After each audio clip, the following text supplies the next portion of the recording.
하나님 아버지 감사합니다. 오늘부터 저희들이 구약 이제 개관 이제 강의를 시작하고자 합니다. 하나님 아버지께서 저희와 함께하여 주시옵시고 하나님 저희들 하나님 마음과 생각과 뜻을 다해서 주 하나님 여호와를 사랑하고 저희들이 경배하고 경외하는 저희들이 되게 도와주시옵소서. 하나님 아버지 율법을 이제 한마디로 요약하면 너희가 남에게 대접받고자 한다면 너희가 그 대접받고자 하는 만큼 남을 대접하라. 이것이 율법과 선지자의 가르침의 요약이다라고 예수님께서 말씀하셨습니다.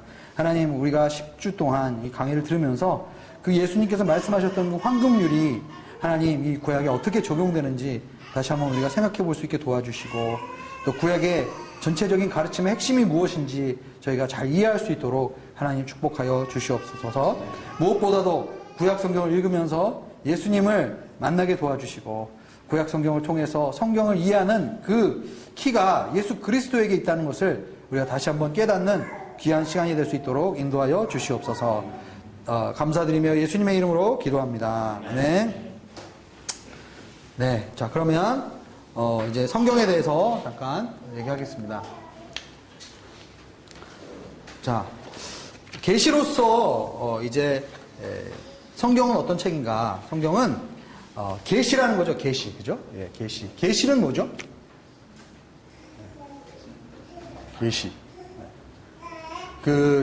길거리에 지나가다 보면 뭐 도나 기나 뭐 이런 거 또 이런 거 들으셨습니까? 뭐 이렇게 했는데 계시라는 것은 원래 감춰져 있던 것을 밝히 드러낸다 이런 뜻입니다. 감춰져 있던 것을 드러낸다. 그래서 성경에서 신학적으로 좀 어려운 용어로 두 가지의 계시가 있죠. 첫 번째 계시는 일반 계시, 그죠? 두 번째 계시는 특별 계시입니다. 일반 계시는 어떤 것일까요? 하나님께서 자연 만물, 또 역사, 사람들의 어떤 이 일반적인 이 삼라만상을 통해서 하나님의 질서와 하나님의 신성이 이 자연 만물 가운데 이제 드러난다는 거죠. 그래서 너희가 하나님이 계신 것을 이제 하나님이 없다고 핑계할 수 없다라고 로마서에서 바울이 이제 얘기하고 있습니다. 그래서 일반 계시를 통해서 우리는 하나님의 섭리와 하나님의 뜻과 하나님의 역사를 우리가 이제 일반 계시를 통해서 느낄 수가 있습니다. 그러나 그 일반 계시를 통해서 우리는 구원에 이르를 수가 없는 것이죠. 일반 계시는 특별 계시가 필요한 것이에요. 특별 계시는 하나님이 어떠한 분이신지를 본인 스스로가 우리에게 이제 나타내 보여주시지 않으면 우리 피조물들은 하나님이 누구인지를 알 수가 없는 거예요. 그래서 하나님이 어떠한 분이신지를 본인께서 실제로 우리에게 가르쳐 보여주시고 그리고 우리에게 어떠한 구원의 방식이 있는지를 우리에게 이제 계시해 주시 않으신다면 그런다면 우리는 구원에 이를 수가 없는 것이죠. 그래서 우리가 구원을 이루기 위해서 우리가 구원을 받기 위해서는 하나님의 특별 계시가 필요하다라는 것입니다. 그래서 성경은 어떤 책인가? 하나님께서 우리를 향한 하나님이 누구이신지를 알려주시기 위한 그러한 특별 계시라고 할 수가 있는 것이죠. 그래서 계시로서 구약 성경의 목적은 무엇입니까? 결국은 하나님을 더욱더 잘 아는 것이 우리 계시의 목적인 것이죠. 그러니까 결국은 우리가 성경을 읽는 목적은 결국 성경을 통해서 하나님을 더 잘 알고 그리고 하나님과 교제하기 위한 것이 결국 성경을 읽는 목적이라고 할 수 있겠죠. 그런데 이 성경은 단순히 그냥 지적으로 그 하나님에 대한 지식적인 알만을 아는 것이 아니라 하나님을 만나고 그 하나님의 성품을 경험하고 그리고 그 성품을 우리가 이해하고 그럴 때 우리의 가치관과 관점이 형성된다는 것이에요. 그러니까 성경은 하나님을 만나게 해주는 그러한 책이고 하나님 자신에 대한 그 자신의 계시를 밝히 드러내는 책일 뿐만 아니라 하나님의 성품과 또한 하나님의 하나님께서 역사 가운데 하시는 그 활동들을 통해서 하나님의 역사를 통해서 그분에 대해서 우리가 그분의 성품, 그분의 생각 이런 것들을 이해함으로써 결국은 그것이 우리가 구약 성경을 계속 쭉 읽어 나감으로써 우리의 가치관과 관점을 형성하게 되는데 유익하다라는 것이죠. 그래서 특별 계시는 또한 자기 계시라고 얘기를 합니다. 자기 계시. 성경은 하나님께서 자기 자신을 드러내신 것이기 때문에 자기 계시라고 얘기하는 거예요. 그래서 하나님 자신께서 자신의 이야기를 들려주시기 위해서 우리에게 성경을 통해서 자신의 이야기를 들려주시기를 원한다는 거예요.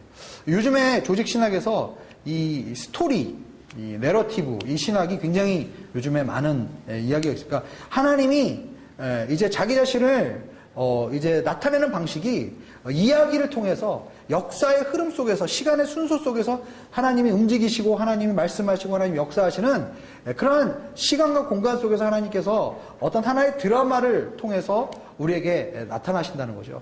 그래서 우리가 이 하나님의 이야기, 이것을 통해서 우리는 하나님 자신의 이야기를 우리에게 들려주고 계시다는 거예요. 그래서 예전에는 하나님을 굉장히 시스테매틱하게 조직신학적으로 이해를 하려고 했었어요.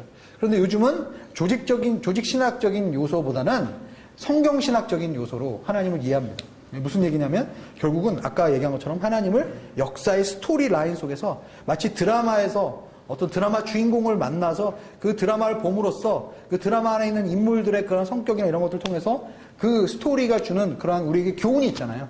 그런 것을 통해서 하나님을 만나는 것처럼 성경의 어떤 주제를 성경적인 시간적 순서에 따라서 하나님께서 어떻게 그 시간의 순서에 따라서 그 일들을 행하고 계시는가, 이런 것들을 우리가 살펴보게 되는 거죠. 그래서 예를 들어서 예배라는 관점을 성경 신학적인 관점에서, 하나님의 스토리라인적인 관점에서 어떻게 바라보느냐. 하나님께서 처음에 에덴 동산을 만드셨을 때 그 에덴 동산이 예배의 관점에서 보면 뭡니까? 하나님과 가장 친밀하게 예배드리던 예배의 공간이죠.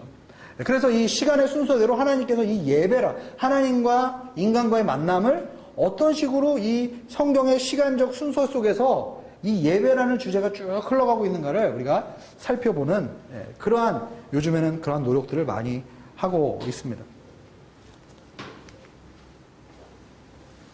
그래서 하나님의 이야기는 창조로부터 시작됩니다. 그죠? 창조. 근데 창조는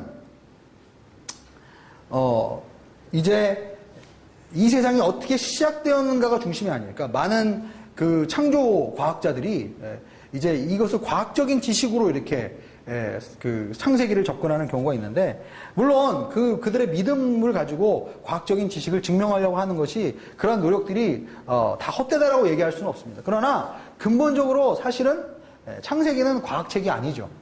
창세기는 과학적인 지식을 전달하려고 하는 것이 아닙니다. 결국은 창세기는 하나님의 계획이 어떻게 시작되는가, 하나님이 태초에 천지를 창조하셨다라고 선포하면서 들어가는, 누구에게 설명하기 위해서, 이걸 논리적으로 사람들에게 이 창조의 원인과 뭐 근원과 이런 것들을 설명하기 위해서 주어진 책이 아니라는 거죠. 그래서 성경을 어떤 구속사, 구원의 역사의 관점으로 봤을 때 이 창조가 결국 하나님의 역사의 시작인 것이죠. 그러니까 하나님의 관점에서 이 하나님의 역사를 바라봐야지, 이것이 어떤 식으로 이렇게 되었을까, 이렇게 성경을 이렇게 바라볼 수도 있지만은, 그러나 성경은 하나님의 이제 주권에 의해서 하나님의 창조의 역사가 시작되었다는 어떤 그러한 관점에서 이제 이야기를 합니다. 그래서 아까 제가 말씀드린 것처럼 성경은 어떤 스토리 라인 가운데, 역사 가운데 결국은 하나님이 어떻게 우리에게 자기 자신을 나타내시는가, 그것에 이제 우리가 관점을 맞추게 되는 거죠. 그래서 사회적인 측면, 성경의 역사적인 측면, 성경의 과학적인 측면, 성경의 뭐 여러 가지 성경을 우리가 읽으면서 성경 속에서 우리가 있는 여러 가지 다양한 측면들을 우리가 볼 수 있지만은, 그러나 성경은 가장 근본적으로는 하나님 자신을 어떻게 사람들에게 나타내셨는가, 그죠? 이것을 이제 결국은 이 구속사, 하나님의 이 구원의 역사의 관점에서 본다면 하나님께서 자기 자신을 어떻게 나타내셨는가, 이것을 통해서 우리가 알 수가 있는 거죠. 그래서 이러한 구원의 역사의 관점에서, 스토리 라인의 관점에서 우리가 이 성경을 바라볼 때, 성경은 이러한 역사를 통해서 결국은 하나님의 말씀, 그 예언의 말씀들이 이제 흘러나오게 되는 것이고, 그 예언이 이제 이루어질 것이다라고 말씀하고 하나님께서는 그 예언을 성취하시는 그러한 관점을 통해서 계속 성경이 흘러가고 있다는 것을 보게 됩니다. 그러니까 하나님의 계획의 성취라는 차원에서, 하나님의 약속의 성취라는 관점에서 성경의 스토리 라인이 쭉 이렇게 흘러가고 있다라고 생각하는 것이죠. 그래서 우리가 성경을 이해할 때 하나님의 언약, 하나님의 약속의 성취, 이러한 내용들이 굉장히 성경을 읽는 데 있어서 중요한 그런 관점으로 이제 우리가 이해해야 되는 것입니다. 자, 그래서 하나님의 계획의 시작은 창조로부터 이제 시작이 되었고요. 그리고 이제 하나님께서는 그러한 인간과 함께 인간을 창조하신 목적이 결국은 그들과 관계를 맺고 그들과 함께 거하는 그러한 존재를 이 땅 가운데 만드시는 것이 그분의 목적이셨습니다. 그래서 그분은 뭔가 부족해서 결국은 그 누군가를 만든 것이 아니라 결국 하나님께서 이 세상의 창조를 주도하셨고 결국 그분의 존재를 스스로 우리에게 나타내셨다. 이렇게 우리가 이해할 수가 있죠. 그래서 그러한 하나님과 인간을 만드신 목적이 무엇이냐? 하나님 인간을 만드셔서 하나님과 교제하게 하시고 하나님과 이제 하나님을 찬양하고 그분의 영광을 이제 즐거워하기 위해서 하나님을 만드셨다는 거죠. 그래서 어떻게 보면 이 에덴 동산이라는 것은 다음이네요. 에덴 동산이라는 것은 결국은 하나님의 그 우주적인 그러한 성전을 상징한다라고 어떤 학자들은 얘기를 해요. 그래서 하나님은 이 인간을 동산 중심에 두셨고 하나님과 함께 거하고 하나님을 알 수 있도록 하신다. 그러니까 예배의 관점에서 봤을 때 에덴 동산은 하나의 굉장히 커다란 성전이었다라는 거예요. 그때 에덴 동산에서 아담이 가꾸고 돌본다라는 그 표현이 이 나중에 제사장들이 제사를 드릴 때 쓰여지는 표현과 유사했다라는 주장을 하는 학자들도 있어요. 그러니까 결국은 이 하나님은 우주적인 성전을 통해서 인간을 창조하시고 에덴 동산에서 하나님과 교제하고 하나님을 알 수 있도록 하셨다라는 거예요. 그러나 이런 하나님의 계획이 뭘로 인해서 좌절됩니까? 하나님의 계획이 이제 인간의 죄악으로 인해서 좌절이 되죠. 그래서 이제 저희들이 앞으로 구약의 스토리라인을 쭉 이제 우리가 공부해 나갈 텐데 이제 그 하나님의 계획을 어떤 식으로 이제 성경은 하나님의 임재를 하나님의 백성에게 회복하는 어떤 하나의 프로그램이라고 할 수 있다. 그러니까 지금 계속 저희가 처음에 얘기할 때 뭐냐면 성경을 하나님께서 자기 자신을 드러내기 위해서 쓰신 자기 계시다, 특별 계시다라고 말씀을 드렸죠. 그래서 하나님의 그 임재와 하나님의 존재를 우리 인간에게 알리시는데 이 하나님의 임재가 하나님의 계획이 좌절됐어요. 인간의 죄악으로 인해서. 그런데 이것을 어떻게 다시 회복시키시느냐?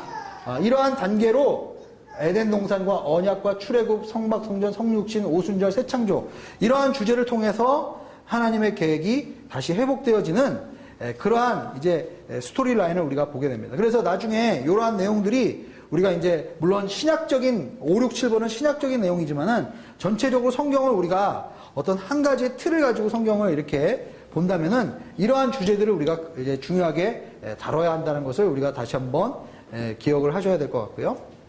그래서 우리가 성경을 볼 때 이제 우리가 성경을 언약이라는 관점에서 좀 살펴봐야 합니다. 언약이라는 것은 뭐죠? 약속이죠, 약속. 그죠? 약속. 계약, 뭐 이렇게 이야기를 할 수가 있는데 이 언약을 통해서 하나님이 어떠한 분이시고 또 하나님이 역사 가운데서 왜 이러한 행동을 할 수밖에 없으신가 이 언약의 내용을 통해서 하나님을 잘 우리가 이해할 수 있도록 그 이유를 알려주신다는 거죠. 그래서 구약 성경을 우리가 이해할 때 구약 성경을 이해하는 핵심 키 중에 하나는 뭐냐면 구약에 나오는 중요한 언약들을 우리가 살펴봐야 합니다. 구약에 나오는 언약들이 뭐가 있죠? 맨 처음에 아브라함과의 언약이 있죠. 아브라함과의 언약. 창세기 12장에 나오는. 그리고 나서 또 무슨 언약이 있죠? 처음에 창세기 노아와의 언약도 있고, 그죠? 그 다음에 아브라함과의 언약. 그 다음에 출애굽기에 나오는 시내산 언약. 그죠? 그리고, 네? 신명기에 또 모압에서의 언약. 그리고 다윗과의 언약. 그 다음에 나중에 예레미야와 에스겔에 나오는 뭐죠? 새 언약. 그죠? 새 언약. 새 언약에 대한 예언이죠. 이런 언약을 하나님께서 언약을 약속을 하시고 그것을 성취하시는 그 과정으로 성경을 우리가 이해할 수 있는데 그 언약을 보면은 그 언약을 통해서 하나님이 어떠한 약속을 하시는가 그 약속을 통해서 약속하시는 분의 그 성품을 우리가 이해할 수 있다는 거죠. 그분이 어떻게 행동하시는지를 우리가 이해할 수 있게 된다는 겁니다. 그리고 성경에서 주된 언약이 있고 또 다른 언약들은 그 언약에 이제 덧붙여져서 이렇게 이제 언약이 이제 우리가 이해가 돼요. 그래서 굉장히 성경에서 가장 우리가 중요하게 이해해야 될 언약은 사실은 아브라함과의 언약이죠. 그 다음에 아브라함의 언약. 그 언약을 관점으로 어떤 식으로 다른 언약들이 그 언약을 계속 더 구체화시키고 어떻게 그것을 성취하게 되는지를 이렇게 보여주게 되는 거예요. 그래서 언약이 물론 다 중요하지만은 그러나 가장 중요한 언약들이 있다는 것을 우리가 이해를 해야 될 필요가 있습니다. 굉장히 신학적이고 좀 딱딱하고 어렵게 이렇게 느껴지는데 뭐 그냥 그래도 성경에 어떤 이렇게 식으로 쓰여졌는지 이렇게 우리가 보는 거니까. 그다음에 권위에 대해서 우리가 한번 보겠습니다. 우리의 권위의 원천은 뭐죠? 성경의 저자가 하나님이시다라는 거예요. 물론 사람이 썼죠. 사람이 썼지만 성경은 하나님의 감동으로 된 것이다. 하나님의 영감으로 의해서 쓰여진 것이다. 그래서 성경의 모든 권위의 원천은 하나님이시다. 그래서 우리는 하나님의 말씀을 통해서 하나님의 음성을 들을 수가 있다라고 우리가 알 수가 있겠습니다. 그래서 우리가 하나님의 권위가 이제 성경에 있기 때문에 우리는 성경을 진리로 받아들일 수 있습니다. 그래서 우리의 반응에 따라서 성경이 달라지지 않아요. 그죠? 네. 그러니까 성경이 우리에게 말씀하도록 해야 되지 우리가 성경을 우리의 관점에서 바라봐서는 안 되죠. 성경을 해석할 때 가장 중요한 원칙이 뭡니까? 성경이 우리에게 말하도록 해야지 우리가 우리의 생각으로 성경을 이제 반대로 이해하면 안 된다는 거죠. 네. 그래서 우리가 어떻게 성경을 대하고 어떻게 성경을 우리가 바라보느냐는 굉장히 중요한 것입니다. 자, 그 다음에 다음 페이지를 한번 볼까요? 자, 그러면 우리가 이제 성경에 대한 내용들을 조금 더 자세하게 살펴보겠습니다. 혹시 여기까지 질문 있으세요?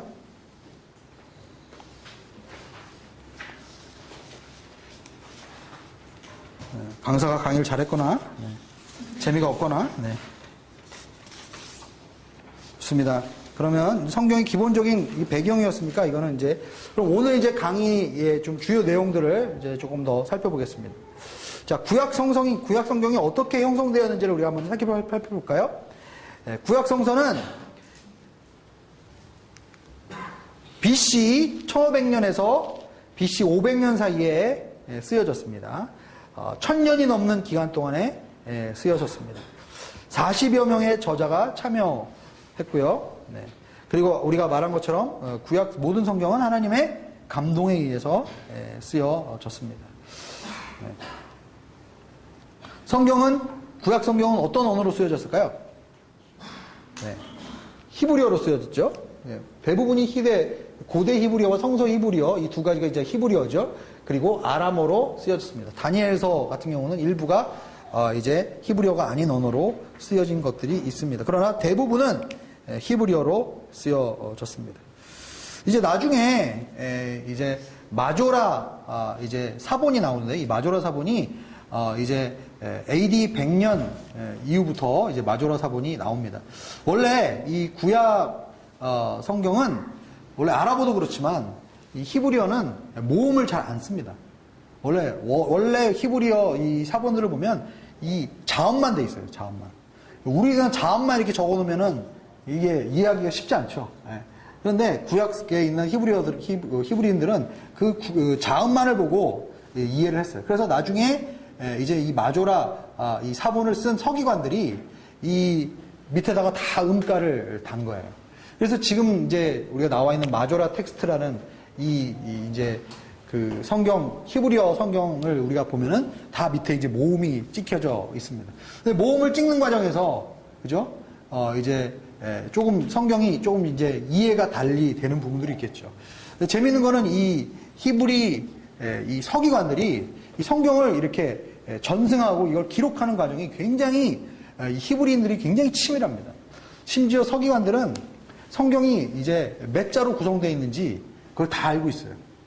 그리고 성경의 정가운데, 그러니까 성경이 40만 단어, 40만 2,000몇 개로 쓰여 있어요. 근데 거기 20만 중간에 딱 방점을 찍을 때 레위기 18장 뭐다 이렇게 그런 것까지 이 유대인들은 다 그거를 계산하고 있어요. 그래서 다 하나하나씩 글자 수까지도 계산할 정도로 이 사람들이 굉장히 이 말씀을 잘 기록하고 보존하는 그러한 이 트래디션이 있습니다. 아울러서 초기에 이 성경이 이제 전승이 될 때는 굉장히 우리나라도 이제 그 민요라든지 구전, 동화라든지 이게 어떻게 전달되죠? 계속 말로 구전으로 사람들에게 전달이 되는데 그래서 히브리 원어를 공부를 하면은 히브리 원어는 굉장히 이 리드미컬합니다. 그래서 단어 자체가 우리가 이제 NIV나 아니면 한글 성경으로 우리가 이제 바꿨을 때는 그 성경을 우리가 읽으면 아무런 음가가 안 나타나잖아요. 그런데 히브리어로 하면은 이제 이 스펠링이나 이 음가나 이런 게 이제 뭐 우리나라 시도 그렇잖아요. 시를 잘 이해하기 위해서 우리가 무슨 시가 있죠? 뭐 하여간에 뭐 김소월의 시나 뭐 이런 거 이렇게 보면은 이렇게 이걸 반복하는 게 있잖아요. 라임을 반복해갖고 사람들이 기억을 하게 하는 그러한 방법도 있고 그래서 구약도 그런 식으로 이렇게 기억하기 쉽게 리듬을 그리고 스펠링을 비슷하게 같은 이제 단어들을 쭉 배열함으로써 기억을 좀 잘 시키는 그러한 것으로 구전이 되다가 이제 그것을 사람들이 이제 기록할 수 있게 되는 단계에서 기록을 하기 시작했고 그리고 이제 BC 200년 즉 예수님 태어나시기 200년을 전에 이제 200년에 보면은 이제 그 성경이 어느 정도 완성이 되어 있다는 기록들이 이제 나오기 시작합니다. 나중에 제가 설명을 드릴 텐데요. 자, 그래서 성경이 그러면 지금 우리가 보고 있는 성경을 정경화하는 과정, 우리가 이제 캐논이라고 얘기하는데 이제 캐논, 이 성경을 우리가 정경화하는 과정을 우리가 캐논이라고 하는데 이 정경화죠. 그래서 이 캐논이라는 말의 뜻은 줄자, 기준이라는 뜻이에요. 그래서 이 정경이라는 것은 신앙과 삶의 측정 기준이다. 판단 기준이다. 이렇게 우리가 얘기하는 것이고, 그리고 더 나아가서는 어떤 책은 성경에 정경으로 인정하고 어떤 책은 정경으로 인정하지 않는가. 이런 것을 이제 우리가 나누는 기준이 되는 거죠. 그래서 세 가지 기준을 가지고 구약 성서도 그렇고 신약 성서도 그렇고 그렇게 쓰여졌습니다. 첫 번째는 저자가 누군가. 신약에서는 저자가 누가 되겠습니까? 신약의 저자. 물론 하나님이지만 그걸 기록한 사람들이 누굽니까? 예수님의 제자들, 사도들, 그죠? 초대교회에서 인정하는 예수님을 눈으로 직접 지금 봤던 예수님의 제자들, 사도들이 저자가 되죠. 구약에서는 어떤 사람들이 결국은 저자로 인정받습니까? 시골에 있는 어떤 필부가 일반 어떤 사람이 나 필 받았어, 나 계시 받았어. 그래갖고 그 사람이 인정이 됩니까? 그렇지 않습니다. 구약 성경에서는 하나님의 영감을 받은 선지자나 선지자적 은사를 받은 사람, 특별히 왕, 그죠? 우리 구약의 3대 그 오피스가 있잖아요, 그죠? 제사장, 왕, 그 다음에 뭐죠? 선지자. 이러한 사람들에 의해서 쓰여진 기록들을 우리가 이제 성경으로 인정을 하는 거죠. 그래서 누가 썼느냐 이것도 굉장히 중요한 이슈고요. 두 번째는 읽는 사람들이 누구였느냐. 그래서 어떤 한 지역, 한 동네에서만 사람들이 인정되었던 그런 자료들이냐, 아니면 전반적으로 사람들에게 널리 읽혀지고 전반적으로 모든 사람들이 그것을 성경으로 인정하고 있느냐, 이런 부분들을 우리가 보는 거죠. 그 다음에 가르침. 이 성경의 가르침이 안에 있는데, 예를 들어서 뭐 도마복음이라든지 이런 거 여러분 읽어보시면 황당한 내용들이 많아요. 그래서 그런 걸 보면은 이 성경이 원래 우리가 전체적으로 쭉 가르치고 있는 성경의 이 주요 교리와 이게 일치가 안 되면은, 그죠? 그거는 정경에서 제외가 되게 되는 것입니다. 그래서 이런 내용들, 이런 기준을 가지고 성경을 정경을 이제 채택을 했다는 거죠. 그래서 정경 형성의 과정을 보시면, 네. 누가 선택을 하게 된 겁니까? 우리가 정인 성경의 선택의 기준이 언제 어떻게 시작된 겁니까? 네, 제가 다 말씀드릴게요. 네. 자, 네네. 그래서 구전으로 처음에 이제 제가 얘기를 했다고 그랬죠. 그러다가 이제 파피루스, 그죠? 파피루스에 이제 기록을 하기 시작하면서 이제 기록을 하기 시작하고요. 그 다음에 문서들이 오랜 시간에 걸쳐서 이게 이제 모아지게 된 거죠. 그러면서 이 문서들을 세 가지 파트로 나눠서 이제 이 이스라엘 사람들이 기록을 이제 남기게 됩니다. 그래서 이 세 가지 파트가 토라, 그 다음에 예언서, 그 다음에 라이팅스, 이 세 가지 파트로 이게 나눠지게 돼요.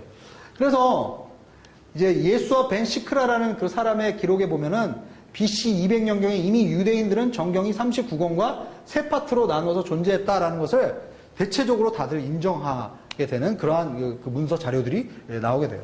이게 무슨 얘기냐?